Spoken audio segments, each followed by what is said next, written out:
შედარებით LGBT ის უკვე თითქმის ოპოზიციური უმრავლესობა რომელიც პარლამენტშია უარს ამბობს რომ დაუჭერს ამ კანონს ამბობენ რომ ეს საარჩევნო ამბებისთვის ჭირდება ქართულ ოცნებას და არ არის პრობლემატური დღეს პროპაგანდა საქართველოში და მეორე უნდა კითხოთ აქვე მართალია მოსაკითხია ბაიდენისა და მაკრონის ერთობლივი განცხადება რუსი ამბობს რომ საბოლოოდ დასავლეთმა გაყო ერთმანეთისგან ხალხი და ხელისუფლება თქვენ როგორ გაიგებთ ზოგჯერ ლიდერების ძამნი და კანონზე რაც შეეხება პაკეტს ოჯახური ღირებულების და არასოციალური უფლებების დაცვის შესახებ, იცით რომ ეს პაკეტი დღეს დაინიცირდა დღეს ბიუროს მიერ გადაეცემა უკვე შესაბამის კომიტეტებს განსახილველად და პარლამენტი უკვე საკომიტეტო და პლენარობის ფორმატში დაიწყებს განხილვას. რაც შეეხება ოპოზიციას, ხო ამაშია მთელი პარადოქსი, ხომ?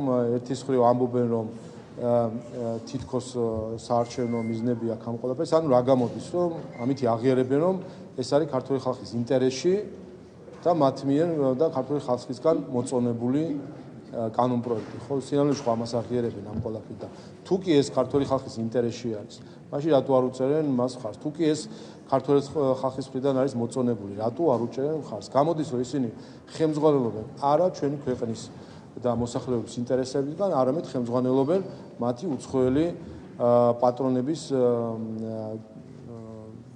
დაკვეთით, კარნახით, წარბის აწევით თუ ასე შემდეგ. აი ეს არის სამწუხარო რეალობა, რომ ჩვენ სინამდვილეში ყავს არა პოლიტიკური ოპოზიცია, რომელიც ცდილობს რომ ჩვენი ქვეყნისთვის და მოსახლეობისთვის სასარგებლო იდეების ჭიდილი იყოს, არამედ მთლიანად უყურებს იმას, რაც ეთქვია მას გარედან, როგორც საარჩევნო ტაქტიკას დაუსახავენ, რომელ კანონს დაუჭირო მხარი, რომელ კანონს არ დაუჭირო მხარი.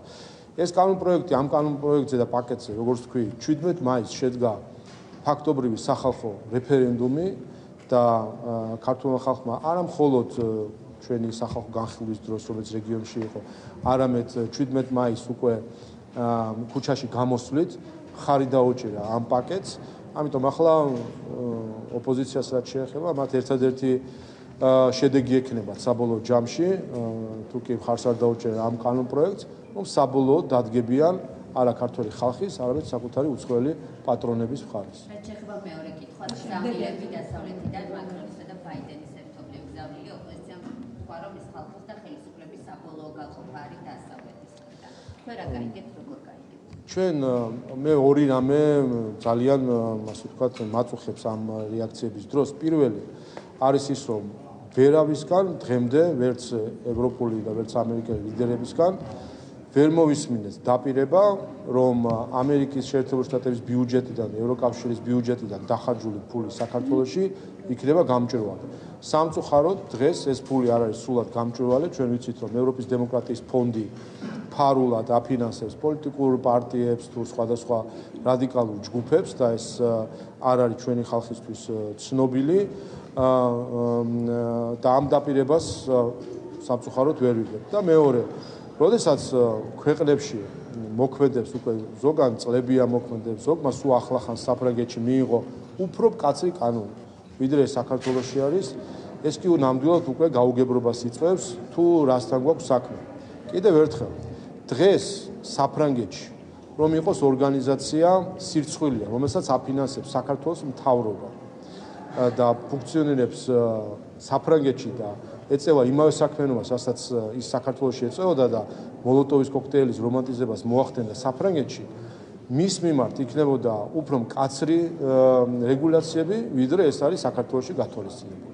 ამიტომ ცოტა გაუგებარია, როდესაც ჩვენ გვესმის შენიშვნები სხვა ქვეყნებისგან, მაშინ როდესაც იმავე ქვეყნებში უფრო მკაცრი რეგულაციები მოქმედებს, ვიდრე საქართველოში. იგივე იქნებოდა ამერიკის შეერთებულ შტატებში, რომ იყოს რომელიმე მედია ორგანიზაცია, რომელიც სრულად იქნებოდა დაფინანსებული სხვა ქვეყნიდან, უფრო მკაცრი რეგულაციები გავრცელდებოდა მასზე, ვიდრე ეს არის საქართველოს შემთხვევაში საავსო მედია საშუალებებზე, რომლებიც ფინანსდებიან უცხოური წყაროებიდან. ამიტომ კიდევ ერთხელ, ჩვენი ქართული კანონი არის ყველაზე ასე ვთქვათ ლიბერალური კანონი იმ კანონებს შორის, რომელიც ამ მიმართულებით არსებობს. ჩვენი კანონით, ქართული კანონით ყველაზე ნაკლები მოთხოვნა არის წაყენებული სუბიექტების მიმართ. ერთადერთი მოთხოვნა არის, ეს არის წელიწადში ერთხელ ფინანსური დეკლარაციის შევსება და ერთადერთი პასუხისმგებლობა არის, რომ ვინც არ შეავსებს ამ დეკლარაციას, ჯარიმა გათვალისწინებული. მაშინ, როდესაც სხვა ქვეყნებში არის ვალდებულებები, უფრო დეტალური ანგარიშსა, არის სისხლის სამართლებრივი პასუხისმგებლობა. ზოგ ქვეყნებში ხედავთ თქვენ მათ შორის ფარას შემთხვევაში რამხელა დეტალები საჯაროვდება, ვინ ვის ტელეფონზე დაურეკა და რაზე ელაპარაკა, ესეც კი არის ხოლმე ფარას მასე აქვია ანგარიშებში წარმოდგენილი, რომ ევროკავშირის მის ევროპარლამენტის წევრებს ურეკავდა ვიღაცა და რაღაცაში არწმუნებდა.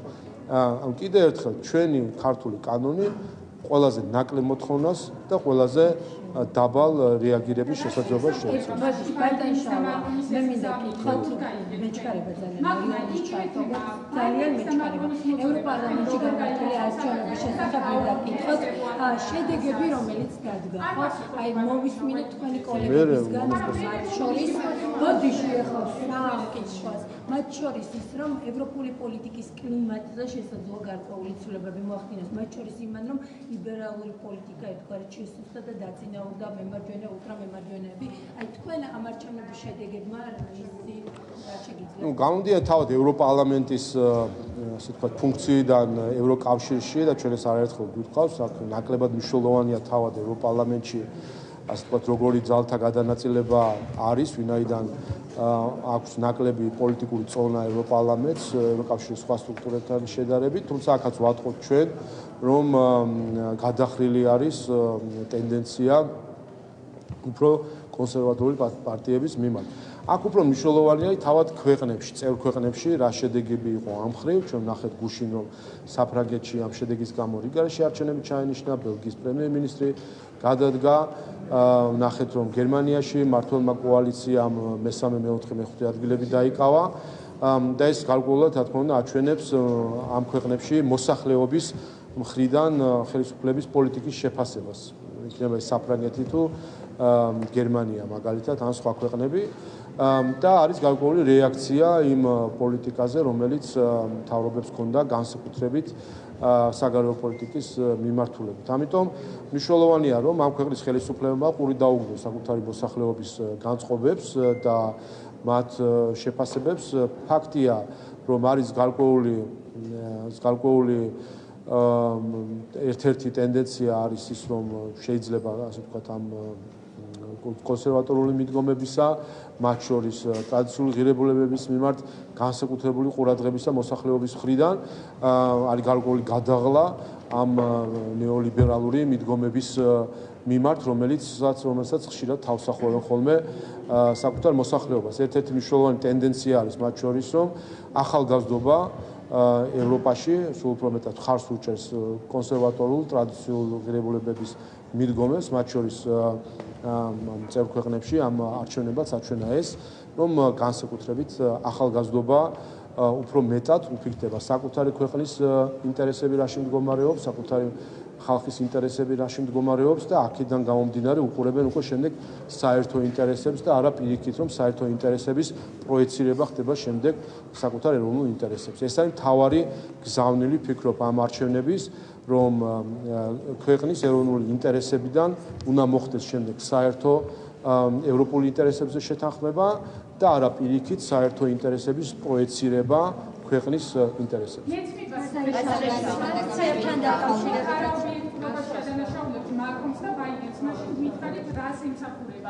მათი მხრიდან ეს მოწოდება საქართველოს ხელისუფლების მისამართი და ჩემი მეორე თემა შეეხება ჩინეთის დელეგაციის სავარაუდო ვიზიტ ცხინვალის რეგიონში. ვრცელდება ცნობები იმასთან დაკავშირებით, რომ ეს ისტორიაში ორჯერ იყო ეს დელეგაცია ჩასული, ბიზნეს ინტერესები აქვს ჩინეთს ჩვენს ოკუპირებულ ტერიტორიებზე და როგორც ეგრეთ წოდებული პრემიერ-მინისტრი ავრცელებს ინფორმაციას, თავად მარიონეტული რეჟიმის წარმომადგენლები სექტემბერში გეგმავენ უშუალოდ ჩინეთში ჩასვლას და ამ მიმართულების მოლაპარაკებების გაგრძელებას.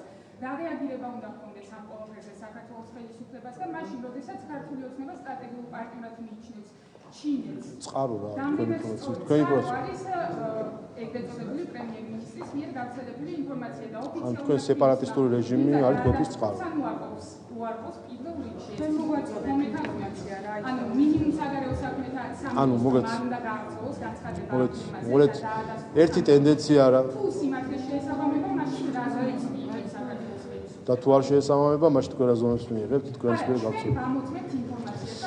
მოკლედ, რაც შეეხება თქვენი კითხვის პირველ ნაწილს, თუ რა მიზანი აქვს, მე ამას ვერ გეტყვით, ხა განცხადების ავტორებს აქვთ ის მიზანი, რა მიზანიც მათ ჩადეს სავარაუდოდ, ხო? მე გითხარით ჩემი შეფასება, რომ იმ ფონზე, როდესაც ამერიკის შეერთებულ შტატებში და საფრანგეთში მოქმედებს უფრო მკაცრი კანონი, უცხოურ გავლენების გამჭვირვალობასთან დაკავშირებით, გაუგებარია, რატომ ნახდებოდეს ქართული კანონის კრიტიკა, რომელიც არის გაცილებით მსუბუქი, ვიდრე ამერიკული ან ფრანგული ანალოგები ამ კანონისა. რაც შეეხება თქვენს მეორე საკითხს, ეს უკვე თქვენთვის ტენდენციაა, რომ თქვენთვის წყარო არის ან რუსეთის ტელევიზია, ან სეპარატისტული რეჟიმის განცხადებები. ამიტომ რა თქმა უნდა, მე რამდენი კომენტარს ასეთ ვთქვათ ინფორმაციაც არ არის ასეთ ისტორიაზე ვერ გავაკეთებ.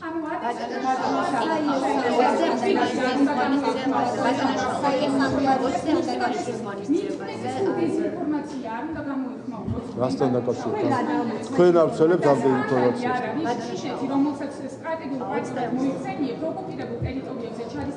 ჩემი აზრით ეს არის იმ ანტიჩინური კამპანიის ნაწილი, რომელსაც თქვენ აწარმოებთ. რაღაც უკვე ისტორიას თხზავთ და მე გინდა ანუ თხზავთ ისტორიას სეპარატისტულ რეჟიმზე დაყრდნობით და შემდეგ გსურთ რომ ეს ისტორია ამ ისტორიის უარყოფა დადასტურება ან კომენტირება მოხდეს და იქნება უბრალოდ არაყვეთ რაღაც არა ისე როგორც ბევრი სხვა ასეთი ინფორმაცია არ მოხდეს რომელიც არ არსებობს მნიშვნელოვანი ინფორმაცია არ მოიგით არ გაინტერესებთ მეორე დღე არის უბრალოდ ეს უყურეთ კიდე ერთხელ მე გირჩევდით რომ ნაკლებად უყურეთ რუსულ ტელევიზიას ნაკლებად უყუროთ სეპარატისტული რეჟიმების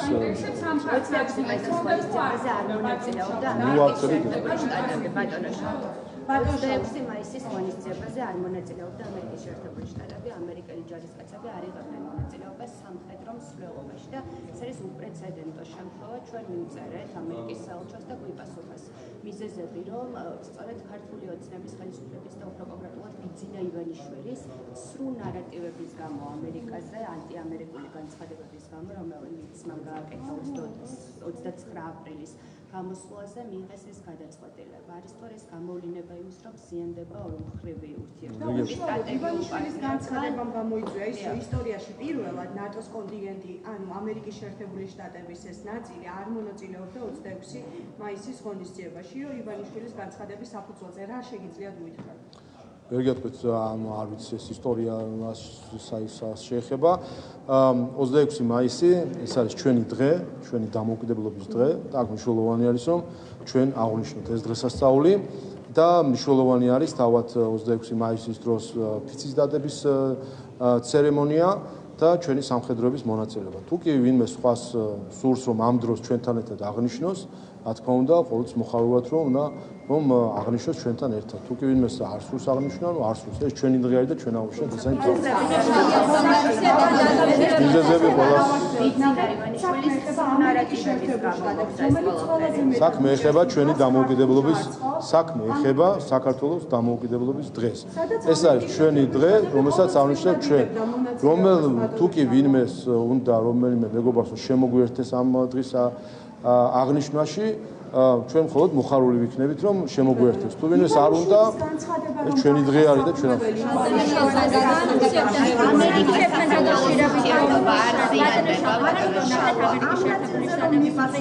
პირველი პაკეტი სანქციების ანუ უყურეთ შტატები ისტორიაში პირველად არ მიიღებდა მონაწილეობას 26 მაისის ღონისძიებაში. თუ კი ვინმესთვის პოლიტიკოსის განცხადება არის საფუძველი რომ თავის სტრატეგიული პარტნიორი ქვეყნის ჯარისკაცებთან ერთად, რომლებიც ტყვიაზე მიდიოდნენ ამერიკელ ჯარისკაცებთან ერთად ავღანეთში, ამ ფორმატში არ აღნიშნოს დამოუკიდებლობის დღეს, ეს მათი გადასაწყვეტი საკითხი არის. ჩვენი დამოუკიდებლობას ვაჩვენებთ სხვანაირად ხოლმე. ჩვენ ვაჩვენებთ მათ შორის იმით, რომ ტყვიაზე მივდიოდით ამერიკელ ჯარისკაცებთან ერთად, მაშინ, როდესაც ნატოს ქვეყნების უმრავლესობა შტაბიდან ცხვირს არ ყოფდა ავღანეთში. ჩვენ ვიყავით პირველ ხაზზე. ასე რომ ეს არის ჩვენი მიდგომა. ჩვენ სამყაროს უყურებთ ჩვენი გადმოსახედიდან. ჩვენი გადმოსახედი ასეთი არის მეგობრობის და პარტნიორობის. ისინი უყურებენ საკუთარი გადმოსახედიდან. რა მოხდება? აი აქედან როგორ ხედავთ ამას როგორ ხედავთ? ჩვენ გვაქვს ამ მხრივ გვაქვს ჩვენ მყარი პარტნიორობა, ჩვენ ისევე როგორც ჩვენ გვაქვს ურთიერთდახმარების ფორმატი, ჩვენ არ ვართ ხოლმე დახმარების მიღები. კიდევ ერთხელ ავღანეთში მისიაში ჩვენი მონაწილეობა იყო ჩვენი დახმარება საერთო საქმის მიმართ, ამიტომ ეს არ არის მხოლოდ ცალკეული მოძრაობის გზა, ეს არის ჩვენი კონტრიბუციაც, რომელიც არის საკმაოდ დიდი, თუნდაც ავღანეთის მისიაში კიდევ ერთხელ ხაზს უსვამ. ნატოს წევრი ქვეყნების ჩვენ ნატოს წევრი ქვეყნებთან შედარებითაც კი ვიყავით მესამე თუ მეოთხე ჩვენი კონტინგენტით ავღანეთში 2014 წლიდან მოყოლებული და მაშინ როდესაც ნატოს წევრი ბევრი ქვეყნის კონტინგენტი იყო რამდენიმე ერთეული ადამიანი ავღანეთში ან რამდენიმე ათეული რომელიც ძირითადად შტაბში იყვნენ დასაქმებული ჩვენ ვიძრახით პირველ ხაზზე ეს იყო ჩვენი დახმარება საერთო საქმეზე ამიტომ სამხედრო თვალსაზრისით თანამშრომლობა ეს არის ორმხრივი ინტერესის და ორმხრივი დახმარების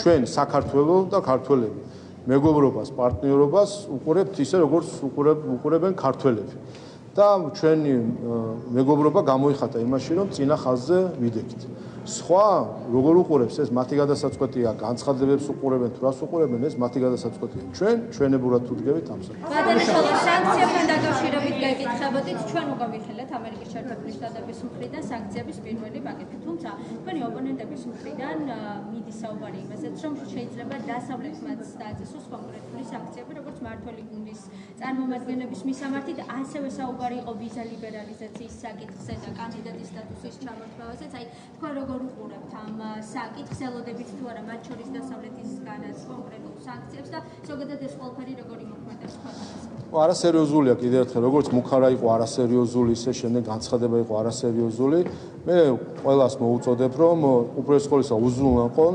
საკუთარი ფინანსების საჯაროობა და გამჭვირვალობა საქართველოში სამწუხაროდ დღეს როგორც ევროპული ისე ამერიკული ფონდები არსებობს რომელიც საქართველოში გამომჭვირვალედ ხარჯავენ ფულს და შემდეგ ირკვევა რომ ეს ფული მიდის პოლიტიკური პარტიების რადიკალური ჯგუფების დასაფინანსებლად ამიტომ ყველას მე მოუწოდებ რომ იხელმძღვანელონ დემოკრატიული პრინციპებით და იმ ღირებულებებით რომლითაც ჩვენ ხელმძღვანელობთ და უზრუნველყონ საკუთარი ბიუჯეტიდან დახარჯული ფულის გამჭვირვალობა მე წუხوار რომ დღემდე დისკუსიის დაწყებიდან უკვე 3 თვე გავიდა და დღემდე ვერ მოვისმინე ვერც ერთი ევროპელი ჩინოვნიკისგან თუ ჩინოსნისგან განცხადება რომ ისინი რა თქმა უნდა უზრუნველყოფენ გამჭვირვალობას თქვათ ევროკავშირის ბიუჯეტიდან დახარჯული ფულის დღემდე ევროპის დემოკრატიის ფონდი არასაჯაროობს თავის დაფინანსებას საქართველოში რაც რა თქმა უნდა ეწინააღმდეგება ევროპულ ღირებულებებს ჩვენ საერთო დაზიანებულ ღირებულებებს და წარმოადგენს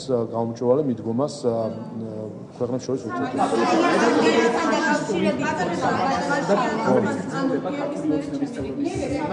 შეძახილები გახადრება მაგალითად ირაკის ზარფხოს მაგალითი იყო გუშინ და შემდეგ როგორც გავრცელდა ინფორმაცია აქტივისტი რომელიც დაყდა ირაკის ზარფხოს უსიტებს არასამთავრობო ორგანიზაციიდან მსგავსი პროვოკაციის მოწყობას ხო მე არ ვიცი ეს ხალბატონი ფულს იღებს თუ არა მე ერთი რამე ვიცი ეს ხალბატონი ჩვენ ვიხილეთ პარლამენტის სტუმართა დარბაზში ოდესაც მან არა თუ რაღაც წესებს საკუთარ შვილსაც გადააბიჯა მაშინ და გახსოვთ თქვენ რა იყო ჩვენ ყავდა სტუმრად ბავშვები და მან გამოიყენა შიშომ ბავშვები იყვნენ და მან გამოიყენა ეს სტუმრობა იმისთვის რომ შემოპარულიყო და რაღაც პოლიტიკური განცხადებები ეკეთებინა ასე ვთქვათ დარბაზში რაც აჩვენებს თუ სად არის ღირებულებითი შკალიდან გამომდინარე ეს ქალბატონი ასე რომ სხვა შეფასებას მე ვერ მექნება ერთი რამე ჩანს ხომ რომ ეს მათ შორის მედიის მხრიდან წახალისებული კამპანია რომელიც ისე ხდება მიტანა საზოგადოებრივ თითქოს ეს არის აღშფოთებული მოქალაქე და გულანთებული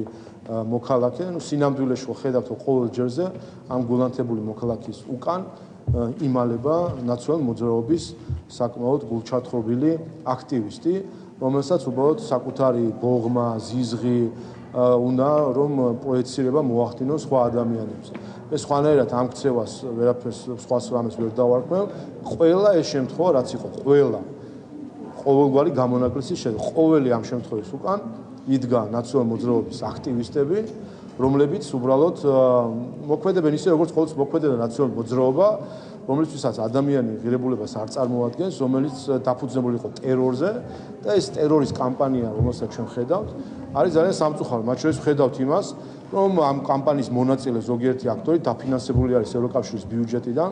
სამწუხაროდ დღემდე მე ვერ მოვისმინე გამიჯნა ჯემ ნიუსის იმ ჟურნალისტის ქმედებისგან, რომელიც 84 ტყვით გვემუქრებოდა მეც პირადად კეფაში და რომელიც ხელფას იღებს ევროკავშირისგან. სავარაუდოდ დღესაც ხელფას იღებს ევროკავშირისგან, ამიტომ მე დღემდე ვერ მოვისმინე განცხადება ამასთან დაკავშირებით, გამიჯნის ამ ადამიანთან ყოველგვარი ურთიერთობის შეწყვეტის, იმიტომ რომ ეს არის ტერორის კამპანია, რომელშიც მონაწილეობენ მათ შორის ევროკავშირისგან დაფინანსებული ადამიანები.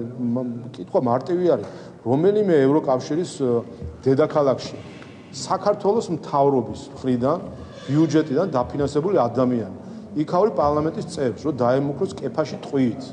აი რა მოხდებოდა იმავე წამს იმ ადამიანის მიმართ, იმ ორგანიზაციის მიმართ, საერთოდ დაფინანსებებს და იმ სახელმწიფოს მიმართ, რომელიც აფინანსებს ადამიანს, რომელიც ტყვიით კეფაში ემუქრება ადამიანებს. ამიტომ ამ საკითხს მე ბევრჯერ გავიმეორებ კიდე, მანამ სადამ არ მოვისმე ევროკავშირის რომელიმე წარმომადგენლის მხრიდან თუ წევრი ქვეყნის წარმომადგენლის მხრიდან გამიჯვას. ერთადერთი ამ საკითხთან დაკავშირებით მე რასაც მედიას მივადევნე თვალყური, გამოეხმაურა ბრიტანეთის საელჩო და მინდა მადლობა გადაუხადო მათ, რომ მათთვის ძალადობა არის ნებისმიერი ძალადობა არის მიუღებელი, თუმცა ბრიტანეთი როგორც ვიცით აღარ არის ევროკავშირის წევრი ქვეყანა, ამიტომ ევროკავშირს ჯერ კიდე გასაკეთებელი აქვს ეს განცხადება, ვინაიდან კიდევ ერთხელ ევროკავშირის ბიუჯეტიდან ფინანსდება ადამიანი, რომელიც იმუქრებოდა და საჯაროდ მათ შორის სოციალურ ქსელში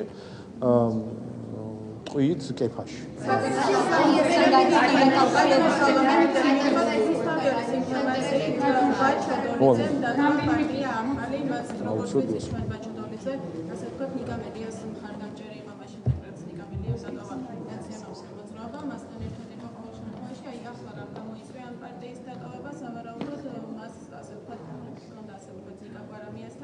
რას უკავშირდება ეს და იმ ფონზე როცა ოპოზიცია ერთიანობაზე საუბრობს, ამ შემთხვევაში ეს განხილვებებით მათთვის რას ამიანიშნებს? ვერ გეტყვით, არ ვიცი, მე სამის ინფორმაცია არ მაქვს, თუმცა ზოგადად მე ამას დიდი მნიშვნელობა არ აქვს. ოპოზიციამ თავისი სახე უკვე აჩვენა იმით, რომ მათ მთლიანად გააშიშვლეს საკუთარი პოლიტიკური პოზიცია, რომ ისინი არიან უცხო ძალის და ძალების დაკვეთის შემსრულებლები და ინტერესების გამტარებლები საქართველოში. მათ არანაირი კავშირი ქართულ ხალხთან არ აქვს, მათი მხოლოდ სახელები და გვარებია ქართული, სხვა არაფერი მათში ქართული არ არის, ეს დაინახა ყველამ, რომ ისინი დადგნენ არა საქართველოს მხარეს, არამედ უცხო ჯგუფების და ძალების მხარეს. მათ შორის ეს პროცესები, რაც მიდის, ხო ხედავთ, ისინი საარჩევნო კამპანიას საქართველოში არ აწარმოებენ. დადიან საზღვარგარეთ, ქვეყნიდან ერთ ქვეყნიდან მეორე ქვეყანაში დადიან, თავს წონებენ იქიდან ფოტოებით და შეხვედრებით, იმიტომ ისინი სიამოვნებაში კამპანიას აწარმოებენ საზღვარგარეთ, თავს აწონებენ საკუთარ პატრონებს, რომ მათი მოაწონონ მათ თავი და დაარწმუნონ, რომ ისინი უფრო დაბეჯითებით შეასრულებენ მათ დაკვეთებს და დავალებებს. და ეს არის ჩვენ ამიტომაც არის ეს იქნება ალბათ ყველაზე იოლი არჩევნები 26 ოქტომბერს, ვინაიდან ქართულ ხალხს ექნება არჩევანი, რომელზეც ჩვენ ხშირად გვიფიქრია, როდესაც ჩვენს ისტორიას ვეცნობოდით ხოლმე, რომ საიდან ჩდებოდნენ ეს შადიმანები და მოღალატეები, რომლებიც მზად იყვნენ წასულიყვნენ სხვა ქვეყნის დედაქალაქებში და ცრუდასმენებით გამოეწვიათ ცეცხლი და ხვალი საქართველოს წინააღმდეგ, საიდან ჩდებოდნენ და ჩვენ ალბათ ჩვენი ასე ვთქვათ გულში რაღაცა ასე ვთქვათ წუხილები მქონდა. 26 ოქტომბერს ქართულ ხალხს ექნება უნიკალური შესაძლებლობა, რომ აერჩიოს ქართულ ოცნებას შორის, რომელიც დგას ქართული ხალხის ეროვნული ინტერესების სადარაჯოზე, რომელიც უზრუნველყო, რომ ვერავინ ვერ ჩაითრია ეს ქვეყანა ომში და ეკონომიკურ კოლაფში და მეორე მხარეს იდგება კოლექტიური შადიმანები და სერგო ორჯონიკიძეები და პირველად ექნებათ მართლაც უნიკალური შესაძლებლობა, რომ აი ამ არჩევანით დაანახონ სულ ყველას, რომ ქართული ხალხი თავის ეროვნულ ინტერესებს არ გადაუხოს და საბოლოოდ დაასანქციროს ოპოზიცია ამ არჩევნებში. რაც პარტია ახალი შეიქმნა ხო და უკვე ტოვებენ მას წევრები. ეს რაზე მიუთითებს კიდევ ერთხელ რომ დამიკონკრეტოთ, იმიტომ რომ ამ შემთხვევაში ვიცით რომ ნიკა მელიას მხარდამჭერი იყო ხომ აქტიურად ბაჩოდოლიძე, თუმცა რაც პარტია ახალი შეიქმნა, მალევე დატოვა ხო პარტია. ეს თქვენთვის რაზე მეტყველებს და რაზე მიუთითებს? იმაზე რომ შხამიანი თესლიდან კეთილი ნაყოფი ვერ ამოიზრდება. ეს არის, როდესაც საქმეს საფუძველში უდევს ქვეყნის ინტერესების ღალატი, როდესაც საქმეს საფუძველში უდევს რაღაც ზიზღი და სხვა ადამიანების მიმართ ის ტერორი, რაც ქონდა ზოგადად ნაციონალურ მოძრაობის დამახასიათებელი რაც იყო, როცა საფუძველი არის არა ჯანსაღი, მაგრამ ვერც მისი ნაყოფი იქნება ჯანსაღი. ამიტომ ასე უნდა შევხედოთ, რომ აქედან ჩვენ კაი შედეგს ვერ მივიღებთ.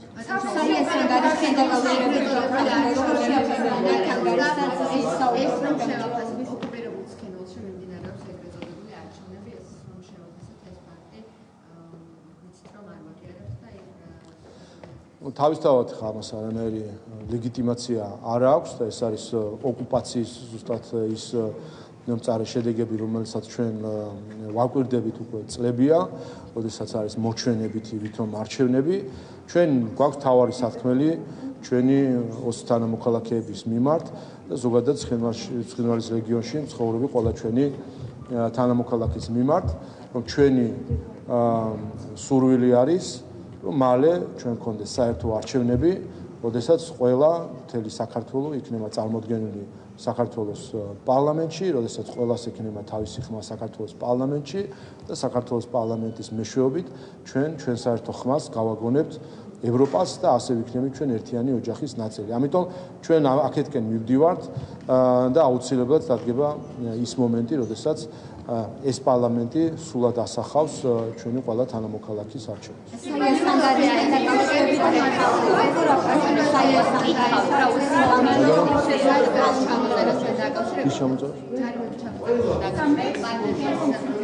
მოვიყავთ მოვა აი აქთან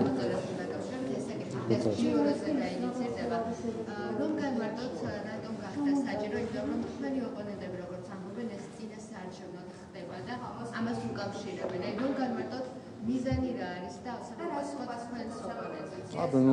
ყოველთან დაკავშირებით იცით რომ იყო ამნისტია, უბრალოდ ის შედეგები, რასაც ამნისტიას უნდა აღმოეფხვა, კვლავ არსებობდა პადერის გამგზავრების გამო და რჩება იმ დარჩენილი ასე ვთქვათ დავალიანებების, რომელიც ჰქონდა ამ დავალიანებთან დაკავშირებით ამნისტირება. ამიტომ ეს არის დასრულება, ასე ვთქვათ, იმ COVID ამნისტიისა, რომელიც თავის დროზე გამოცხადდა და ვინაიდან ეს ერთიანი მოვლენა იყო COVID-თან დაკავშირებით და აქედან გამომდინარე დარღვევების და ჯარიმებზე, ეს ერთიანი რაღაც გარკვეული, ასე ვთქვათ, მოვლენა, რაც იყო მსოფლიოს და ჩვენი ქვეყნის ისტორიაშიც, ეს საბოლოოდ ჩაიხუროს და მათ შორის იყოს თანაბარი მიდგომა ყველას მიმართ, ვინც იმ პერიოდში დაჯარიმდა ან რაღაც ქონდა სხვა ასეთი დავალენებები დაუგროვდა, სწორედ თანასწორი მიდგომის გამო ხდება გავრცელება დარჩენილ დავალენებებზე, რომელიც არსებობს. რაც შეხება ბარემ აქვე ვიტყვი მიმდინარე კვირის განრიგსაც გეტყვით, რომ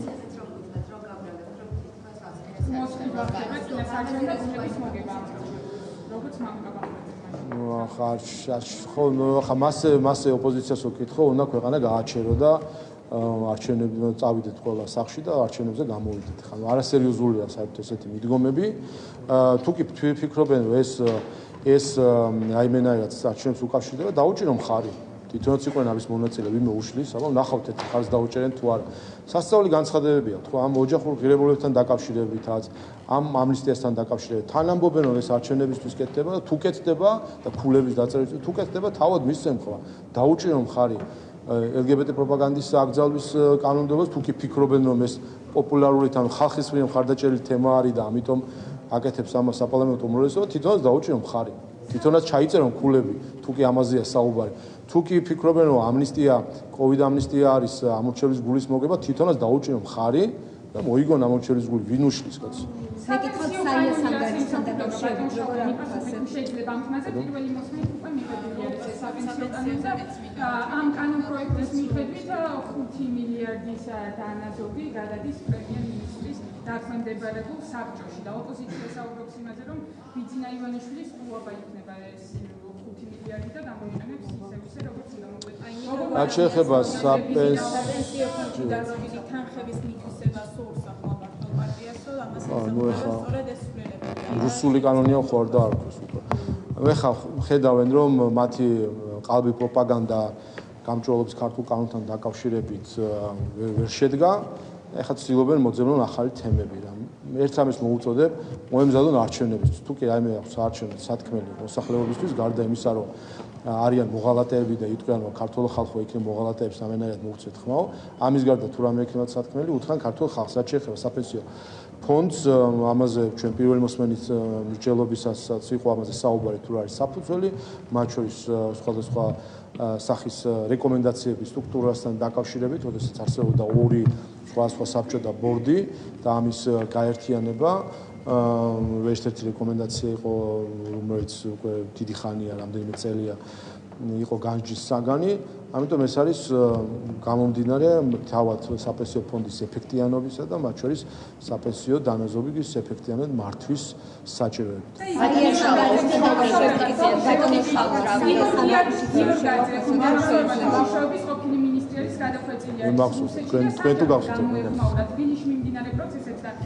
იგივე ნარატივი კიდე რუსულ ტელევიზიაში ვარ უყურებთ პროპაგანდისტებს და კრემლის ოფიციალურ წარმომადგენლებს და იწონებს ქართული ოცნების მიერ გადადგმულ ნაბიჯებს, იწონებს ამ კანონს, რომელიც თქვენ დაამტკიცეთ სამემოსმენ და ისიც ამ რუსი პროპაგანდისტების მსგავსად ამბობს, რომ მას არაფერი არ აქვს საერთო რუსეთთან.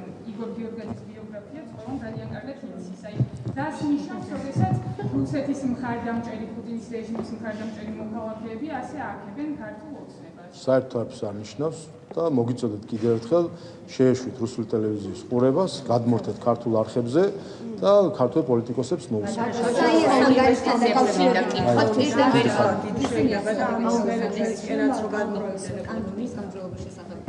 დაინიცირებიდან უკვე მიღებამდე მოხდა თავისუფალი შეკრების ასე ვთქვათ უხეში ხელყოფა, ასე ძალადობის ახალისება კონკრეტული პირების მხრიდან წაილის ანგარიშში შევაფასოთ თქვენ როგორ. არ ვიცი, მე ანგარიში განცნობილი არ ვარ, თუმცა თუ კი აქ საუბარი არის აქციების, არ ვიცი, აქციების შეფასება თუ არის, აქ შეგვიძლია, რა თქმა უნდა, ჩემი შეფასება გავაკეთო იმ მხრივ, რომ ჩვენ ვნახეთ თავდასხმა საქართველოს პარლამენტზე, ჩვენ ვნახეთ ძალადობა პოლიციის წინააღმდეგ, ჩვენ ფაქტობრივად ერთ რომელიც წახალისებული იყო არასამთავრობო ორგანიზაციების მხრიდან და იყო მათ მიერ ინსპირირებული. ჩვენ გვახსოვს, რომ იმ აქციებს მართავდნენ NGO-ების წარმომადგენლები და NGO-ების მოწოდებით აქცია, რომელიც რუსთაველის გამზირზე იმართებოდა ხოლმე, მშვიდობიანი აქცია, იქცეოდა ძალადობრივი აქცია, ვინაიდან ზუსტად NGO-ს ლიდერები სცენიდან მოუწოდებდნენ აქციის წევრებს, რომ მოეხდინათ პარლამენტის შენობების ბლოკირება, რაც თავისთავად წარმოადგენს კანონის დარღვევას და ამავე დროს იცოდნენ რა, რომ ამ ბლოკირებით, რა თქმა უნდა, ვინაიდან იყო პოლიციის კორდონები, აქციის მონაწილეები უშუალო ფიზიკურ კონტაქტში შევიდოდნენ პოლიციასთან და ეს რა თქმა უნდა ასეც ხდებოდა შემდეგ და ძალადობდნენ პოლიციაზე. ხედავდი ჩვენ საგნების სროლას და ძალადობას პოლიციის მიმართ, იცით რომ 8 პოლიციელი დაზარალდა, უბრალოდ 10-ზე მეტი პოლიციელი დაზარალდა, პირველ დღეებში 8 პოლიციელი იყო, საიდანაც ერთს დაჭირდა გადაუდებელი ოპერაციის ჩატარება.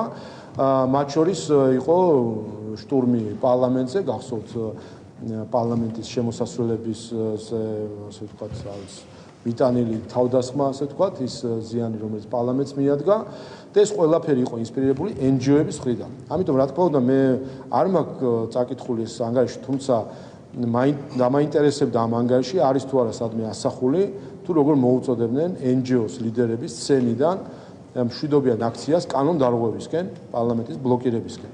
და რა შეფასება ექნება, თუ გექნებათ შეფასება, შესაძლოა გითხრათ მათ და რა შეფასება ექნებათ ამასთან დაკავშირებით. ასე რომ ჩვენ ვნახეთ ძალადობრივში გადაზრდილი მშვიდობიანი აქცია და ყოველ ჯერზე ამ ეს გადაზრდა ძალადობაში ხდებოდა NGO-ს ლიდერების მოწოდებით. ქვეყანაში ცხოვრების პირდაპირ უცნობი ინვესტიციების ისტორიულ მინიმუმზე და არსებობს სტატისტიკის ოფიციალური მონაცემებით პირველი კვარტალის შედეგები დაიდო, რაც უდრის 200 მილიონს. ეს კი წინა წლებთან შედარებით არის 64%-იანი კლება. მით ახსნით ამ ფაქტს, რატომ აღარ შემოდის სკოლის ინსპექცია. მე გეტყვით, მე ამ სტატისტიკას გასწავლილი არ ვარ, ზოგადად ინვესტიციები კვარტლის და მიხედვით და ასე ვთქვათ, თემიდან გამომდინარე სხვადასხვა არის დიდი პროექტები, როდესაც არის ნახტომისებულის და სტატისტიკის და ჩვენ რა თქმა უნდა მოლოდინი გვაქვს მათ შორის სხვადასხვა დიდი პროექტის ასე ვთქვათ დაწყებიდან გამომდინარე ამას ექნება შესაბამისი ასახვა ინვესტიციაზე, რაც შეეხება ინვესტიციებს ჩვენთვის მნიშვნელობა აქვს ეკონომიკური განვითარების მხრივ ეკონომიკაში. იცით თქვენ რომ ბევრი ოპოზიციონერისთვის არაგულის გასახარად საქართველოს კარგად ვითარდება ეკონომიკურად. საქართველოს ევროკავშირის კანდიდატ წევრი ქვეყნებისთან შედარებით საქართველოს აქვს ყველაზე მაღალი ეკონომიკური ზრდის მაჩვენებელი. ეს იმიტომ, რომ საქართველოს ხელისუფლებამ არ დაუჯერა ზოგიერთი ევროპელის მოწოდებას, რომ ჩვენი თავი დაგვეზიანებინა და ოქროვის აქციები დაგვეწესებინა რუსეთისთვის მათ შორის. ეს იმიტომ, რომ საქართველოს ხელისუფლებამ არ დაუჯერა ოპოზიციას, რომელიც ჩვენ ომში გვითრევდა 2022 წლიდან მოყოლებული, ეს იმიტომ, რომ საქართველოს ხელისუფლებამ არ დაუჯერა NGO-ებს, რომელიც დღეს აი 2 წლის თავს აღნიშნავთ იმ ხატოვანი ფრაზიდან, რომელიც ყოფილმა სახალხო დამცველმა წარმოთქვა, რომ მისთვის ცეცხლის ასე ვთქვათ ის ცეცხლის ტყვიების ცეცხლი უფრო სასიამოვნო იქნებოდა, ვიდრე ის სიცხლის წვა, რომელსაც ის განიცდიდა იმ მომენტში, იმიტომ რომ საქართველოს თურმე იმის გამო, რომ საქართველოს რაღაცნაირად აი ამ ომში არ ებნებოდა იმ მასშტაბით, რომელიც მას სურდა. ამიტომ აი ამასთან გვიწევდა ჩვენ 2 წელი გამკლავება 2022 წლიდან მოყოლებული. ფაქტობრივად უცხოელი აქტორები და მათი მფარველობის ქვეშ ყოფილი ოპოზიცია და NGO-ები საქართველოს ყველა მხრიდან აჯანჯღარებდნენ, ხან სანქციების თემით, ხან სანქციების გვერდისავლის თემით, ხან მიხეილ სააკაშვილის თემით, ყველაფერი აბსოლუტურად იყო ტყუილი. აქ იტყუებოდნენ ევროპელებიც, ქართველებიც, NGO-ებიც და პოლიტიკოსებიც. ყველა იტყუებოდა იმისთვის, რომ თავისი ქვეყანა საქართველოს დაეზიანებინათ და მხოლოდ საქართველოს ხელისუფლების და ქართველი ხალხის ერთად დგომით ჩვენ შევძელით, რომ ყველა ეს აქტორი დარჩა წაგებული თავის განუხორციელებელი მიზნების მიმართ და საქართველოს არის გამარჯვებული ეკონომიკურად ზრდის პროცესში. საფინანსო საბიუჯეტო კომიტეტის ხდომა, სადაც იმშელეს სხვადასხვა უწყებების ბიუჯეტზე, მათ შორის პარლამენტზე და 15 მილიონით არის გაზრდილი გასულ წელთან შედარებით. 78-87 ზუსტად არ მახსოვს მილიონი ლარი იქნება 2025 წლის საპროგნოზო მაჩვენებელი. და ოპოზიცია ამბობს, რომ შტატგარეშე თანამშრომლებზე იხარჯება ძალიან ბევრი ფული მიდის პოლიტიკოსების, პარლამენტარების, ავტომობილებისთვისაც.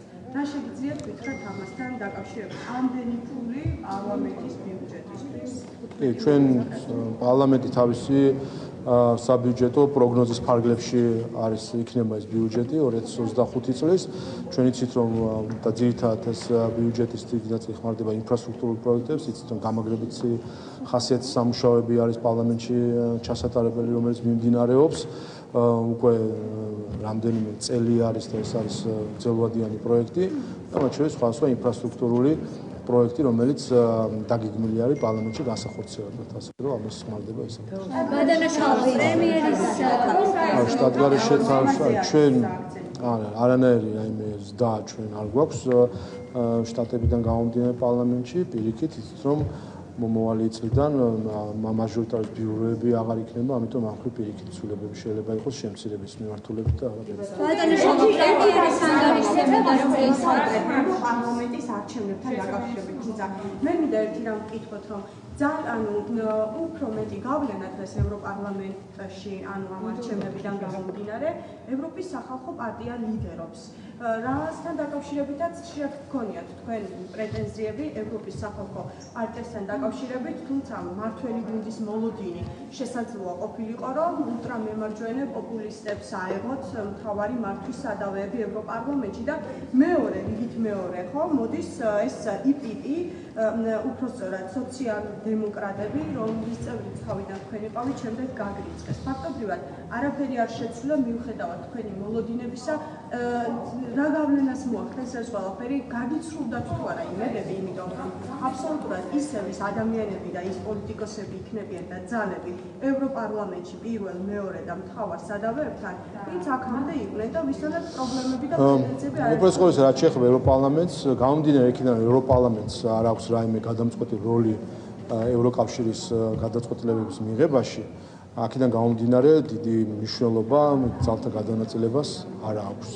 მნიშვნელობა აქვს მხოლოდ იმ მხრივ ალბათ, რომ ევროპარლამენტი არის ხშირად როგორც პოლიტიკური რუპორი გამოყენებული სხვადასხვა ჯგუფების მხრიდან ხოლმე. ჩვენ ვნახეთ აქტუალური მოწვევის ევროპარლამენტის მხრიდან რამდენიმე ცრუ რეზოლუცია საქართველოსთან დაკავშირებით, სადაც იყო ანტიქართული განცხადებები თავისი სულისკვეთებით და შინაარსით დეზინფორმაციული განცხადებები მიხეილ სააკაშვილთან დაკავშირებით მაგალითად და ეს სამწუხარო ფაქტი იყო, რომ ხშირად ლობისტების გავლით ევროპარლამენტი გამოყენებული იყო საქართველოს მიმართ ცრუ ნარატივების შესაქმნელად და დეზინფორმაციისთვის. ამიტომ ვინ კონკრეტულ გადანაწილებას, ასე ვთქვათ, უმრავლესობა თუ არა უმრავლესობა ეს ამას დიდი მნიშვნელობა არ აქვს, ვინაიდან ევროპარლამენტი რაიმე მნიშვნელოვან გადაწყვეტილებებს არ იღებს.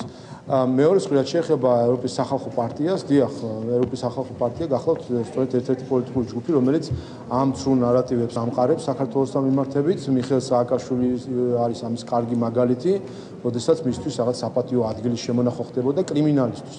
ჩვენ სულ ახლახან ვნახეთ სტრასბურგის გადაწყვეტილება, რომელმაც დაადასტურა, რომ მიხეილ სააკაშვილის სასჯელის მიმართ არ არსებობს არანაირი კითხვის ნიშანი.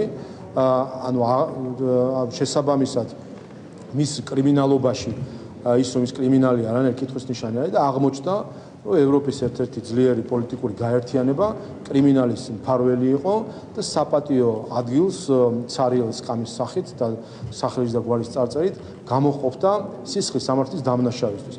გარდა ამისა, რომ გამოყოფდა მას შემდეგ, რაც მოხდა მისი დაჭერა, მანამდე იფარავდა მას ევროპაში, ისევე როგორც დღეს იფარავს ზურაბ ადეიშვილს, ისევე როგორც დღეს იფარავს დავით კეზერაშვილს. ასე რომ, როდესაც კრიმინალების თავშესაფარი ხდება ევროკავშირის ტერიტორია, რა თქმა უნდა, ეს არის იმ ღირებულებებისგან აცდენა, რომელსაც ჩვენ ვიზიარებთ ევროკავშირში.